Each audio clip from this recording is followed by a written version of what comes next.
دلاور صاحب گھر آ چکے تھے۔ ابتہاج ماہ کے انکار کرنے کے باوجود اسے دلاور صاحب کے پاس گھر لے آیا تھا۔ ماہ اپنے آپ سے سخت نالاں تھی۔ وہ دلاور صاحب کا سامنا کرنے سے کترا رہی تھی۔ ضبط کا دامن کب چھوٹ جائے پتہ نہیں۔ وہ خود پر سخت پہرے بٹھائے بیٹھی اپنی سوچوں پر نالا تھی۔ کیسے وہ سامنا کرتی باپ کا، جبکہ ان کے دل پر لگے زخم صرف صنم دلاور شاہ ہی دھو سکتی تھی۔ والدین کی محبت ایسی ہی پرخلوص ہوتی ہے، جس میں کوئی مطلب، کوئی گناہ اور کوئی ثواب معنی نہیں رکھتی ہے تو صرف اپنی اولاد کی محبت۔ ایسی ہی محبت دلاور شاہ کے دل میں صنم دلاور شاہ کے لیے تھی، جسے کوئی بھی مٹا نہیں سکتا تھا۔ بے شک ان کے ساتھ کتنا ہی غلط کر چکی تھی، ان کی عزت کو خاک میں ملا کر اپنے قدموں تلے رون چکی تھی۔ ایسی ہی ہوتی ہے پرخلوص محبت، جو ماں باپ کے علاوہ کوئی نہیں کر سکتا۔ دلاور صاحب اپنے کمرے میں آرام کر رہے تھے۔ منیبہ بیگم جو ان کے لیے سوپ لا رہی تھی، ماہا اور ابتہاج کو وہیں کھڑے دیکھ حیران ہوئیں۔ انہیں لگ رہا تھا کہ ماہا یہاں آنے سے انکار کر دے گی۔ ابتہاج کی گھوریوں کو نظر انداز کر کے ماہا نے اپنی ماں کے ہاتھ سے سوپ کا پیالہ لیا اور دلاور شاہ کے کمرے کی طرف اپنے قدم بڑھا دیے۔ وہ نہیں چاہتی تھی کہ اس کی ماں پریشانی اٹھائے۔ ماہا نوک کر کے کمرے میں داخل ہوئی۔ دلاور شاہ جو نکاحت زدہ سے بستر پر نیم دراز تھے، آنے والے کو دیکھ کر ہمت کر کے بیٹھنے لگے۔ ماہا نے اندر آتے ہی سوپ کا باؤل ایک جانب میز پر رکھا اور دلاور صاحب کے سامنے وہ سر جھکائے بیٹھی۔ دل پہ بڑھتا بوجھ اسے بولنے پر اکسانے لگا، جبھی وہ آج اپنے بابا سے شکوہ کرنے لگی، جبکہ وہ ایسی نہیں تھی۔ وہ تو شروع سے ہی بس دینا جانتی تھی۔ اپنوں کی محبت، ان کی شفقت کہاں اسے میسر آئی تھی۔ بابا، آپ نے کبھی میرے سر پر محبت سے اپنا شفقت بھرا ہاتھ نہیں رکھا۔ آپ نے کبھی بھی مجھے صنم کے جیسی محبت پیار نہیں دیا۔ کیا میں آپ کا خون نہیں ہوں؟ کیا میں آپ کی اپنی بیٹی نہیں ہوں؟ میں نے تو آپ کے لیے آپ کا ہر فیصلہ تسلیم کیا، کبھی اف تک نہیں کہا آگے سے، مگر آپ کے دل میں آج بھی صنم کے لیے اتنی ہی محبت ہے۔ کیا میری محبت نظر نہیں آتی آپ کو؟ میری تڑپ، میری آنکھوں میں آپ کی محبت کی شفقت پانے کی جو تڑپ ہے، کیا وہ آپ کو نہیں دکھتی؟ ماہا دلاور شاہ کے پاس بیٹھی ان کی آنکھوں میں دیکھ اپنے اندر کا حال اپنے بابا سے بیان کر رہی تھی، جو بظاہر نظریں جھکائے ہوئے تھے، مگر ماہا کا کہا ایک ایک لفظ آج ان کے دل پر بری طرح اثر کر رہا تھا۔ وہ جانتی تھی جب وہ ٹھیک ہوں گے تو ان کا سایہ، ان کی شفقت، ان سب سے وہ محروم ہو جائے گی۔ ماہا نے نم آنکھوں سے اپنے ہاتھ میں موجود اپنے باپ کے ہاتھ کو دیکھا اور پھر نرمی سے ان کے ہاتھ پر بوسہ دیتے وہ اپنے آنکھوں سے لگا گئی۔ بابا، آپ جانتے ہیں جب بچپن میں آپ صنم سے محبت کرتے تھے نا، تو میں چھپ چھپ کر دیکھتی تھی سب۔ میرا دل چاہتا تھا کہ مجھ سے بھی آپ ویسی ہی محبت کریں جیسے آپ صنم سے کرتے ہیں، مگر میں ہمیشہ سے آپ کی محبت کے لیے ترستی رہی۔ کیا آپ کو کبھی احساس نہیں ہوا کہ آپ کی اس شفقت، اس محبت پہ میرا بھی حق ہے؟ ماہا نہیں جانتی تھی کہ اس کے کہے الفاظ دلاور شاہ کے دل و دماغ پہ کیسے بری طرح سے اثر کر چکے تھے۔ ماں کے وجود کا تو وہ ہمیشہ ہی ان کے سامنے تھا، مگر پھر کیسے وہ اپنی بیٹی کو نظر انداز کر گئے۔ احساس شرمندگی سے دلاور شاہ کی آنکھیں بھیگ گئی تھیں۔ انہوں نے نرمی سے اپنی نم آنکھوں سے اپنے ہاتھ پہ سر رکھے روتی ماہا کے سر پر اپنا کپ کپاتا ہاتھ رکھا۔ ماہا نے سر اٹھایا، اپنے بابا کو دیکھا جن کی آنکھیں خود بھی نم تھی۔ وہ بری طرح سے تڑپتے سر ان کی گود میں رکھ گئی۔ کتنا سکون تھا ان کی آغوش میں، یوں جیسے زمانے کی گرم ہوائیں بھی اس کے وجود کو چھو نہیں پائیں گی۔ ماہا نے لب بھینچتے اپنے آنسوؤں پر بند باندھا تھا۔ دروازے پر ہوتی دستک پر ماہا فوراً سے سیدھی ہوئی تو دلاور شاہ نے بھی اپنی آنکھیں رگڑتے سامنے دیکھا، جہاں ابتہاج دروازے کے پاس کھڑا تھا۔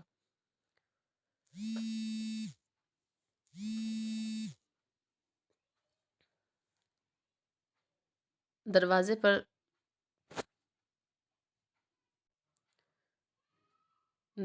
پر ہوتی دستک پہ ماہا فوراً سے سیدھی ہوئی تو دلاور شاہ نے بھی اپنی آنکھیں رگڑتے ہوئے سامنے دیکھا، جہاں ابتہاج دروازے کے پاس کھڑا تھا۔ انکل، کیسی طبیعت ہے آپ کی؟ وہ چلتا ہوا بیڈ کے قریب آتے ہاتھ پشت پر باندھے دلاور شاہ کو دیکھتے ہوئے بولا۔ ابتہاج کی موجودگی میں ماہا نے پہلو بدلا، جسے ابتہاج نے بخوبی نوٹ کیا۔ ماہا، تمہیں آنٹی بلا رہی ہیں، ابتہاج نے اس کے جھکے سر کو دیکھتے ہوئے کہا تو ماہا جیسے آگے ہی کسی کے بلانے کی منتظر تھی، وہ دوڑتے کمرے سے باہر نکلی۔ اپنے آنسو صاف کرتے وہ نیچے کچن کی جانب جانے لگی کہ اچانک سے اپنے ہاتھ پر کسی کی سلگتی گرفت محسوس کرتے ماہا نے آنکھیں پھیلائے مڑتے ہوئے ابتہاج کو دیکھا، جو اس کا ہاتھ پکڑے اسے لے کر ایک کمرے میں آیا تھا۔ ماہا کا سر ہنوز جھکا ہوا تھا، وہ ابتہاج کے یوں لانے پر کنفیوز سی اپنے لب کچلنے لگی۔ میری طرف دیکھو ماہا، ابتہاج نے دروازہ بند کرتے اسے سامنے کھڑا کرتے ہوئے پوچھا، جبکہ ماہا نے سر مزید جھکا لیا تھا۔ ابتہاج ہاتھ اس کی تھوڑی کے نیچے رکھتے اس کا چہرہ اوپر کر گیا، مگر ماہا کی نظریں ابھی بھی جھکی ہوئی تھی۔ ابتہاج نے نرمی سے جھکتے اس کی دونوں آنکھوں پہ بوسہ دیا تو بے اختیار ہی ماہا نے دھڑکتے دل سے اسے دیکھا۔ اس کے رونے سے سوجی سرخ آنکھوں کو دیکھ ابتہاج نے ایک ہاتھ اس کی کمر کے گرد حائل کیا اور جھٹکے سے اسے اپنی جانب کھینچا۔ اس اچانک افتاد پہ ماہا سن سی اسے دیکھ رہی تھی، جس کے نرم گرم سانسیں ماہا کے ہونٹوں پہ پڑ رہی تھی۔ ابتہاج نے دوسرا ہاتھ اس کے سر کے نیچے رکھتے اسے اپنی جانب کھینچا اور شدت سے اس کے کپ کپاتے ہوئے نازک ہونٹوں کو اپنے لبوں کی قید میں لے گیا۔ اس کی نازک سی جان کو سہما گیا۔ ابتہاج کی شدت بھری گرفت اپنے ہونٹوں پہ پاتے اور اس کی آہنی ہاتھ کا پرتپش لمس اپنی کمر پہ سرکتا محسوس کرتے ماہا کی دھڑکنیں منتشر ہونے لگیں۔ ماہا نے ابتہاج کے سینے پر ہاتھ رکھتے اسے خود سے دور کرنا چاہا تھا، جبکہ ابتہاج کا ایسا کوئی ارادہ نہیں تھا۔ جبھی وہ اس کے نازک وجود کو تھامتے دیوار سے لگا گیا، نرمی سے اس کے نازک ہونٹوں کو آزادی بخشتے ابتہاج اب اس کی گردن پہ جھکا اپنی بڑھتی تشنگی مٹا رہا تھا۔ وہیں اس کے سلگتے لمس کو اپنی گردن پہ پاتے ماہا نے آنکھیں میچتے گہرے سانس بھرے۔ کیا سزا دوں تمہیں میری آنکھوں کو یوں رلانے کی؟ گردن سے سرکتے اس کے ہونٹ ماہا کے کان کے قریب ہوئے تھے۔ وہ سرگوشی میں کہتا اس سے شکوہ کرنے لگا، جبکہ ماہا جسے اس بات کی توقع نہیں تھی ابتہاج کے یوں کہنے پہ وہ آنکھیں کھولے اسے دیکھنے لگی، جس کی آنکھوں میں ماہا کے لیے بے انتہا محبت تھی۔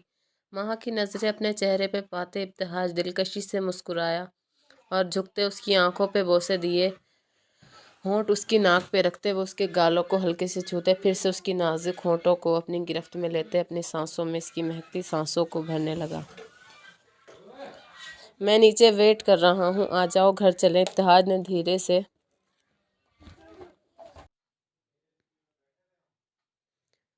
کیا سزا دوں تمہیں میری آنکھوں کو یوں رلانے کی؟ گردن سے سرکتے اس کے ہونٹ ماہا کے کان کی لو کے قریب ہوئے تھے۔ وہ سرگوشی میں کہتا اس سے شکوہ کرنے لگا، جبکہ ماہا جسے اس بات کی توقع نہیں تھی ابتہاج کے یوں کہنے پہ وہ آنکھیں کھولے اسے دیکھنے لگی، جس کی آنکھوں میں ماہا کے لیے بے انتہا محبت تھی۔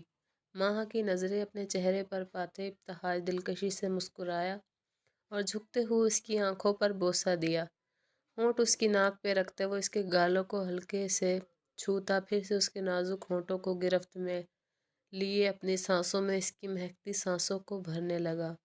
میں نیچے ویٹ کر رہا ہوں، آ جاؤ گھر چلتے ہیں۔ ابتہاج نے دھیرے سے اس کے ہونٹوں کو آزادی بخشتے ناک اس کی ناک سے مس کرتے کہا تھا۔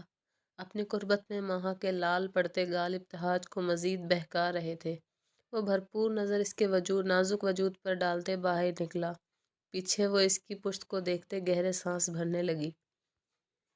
ابتہاج گاڑی سے نکلتے ماہا کا ہاتھ تھامے اندر داخل ہوا تو نظر گارڈن میں پودوں کو پانی دیتے سمیر پر پڑی۔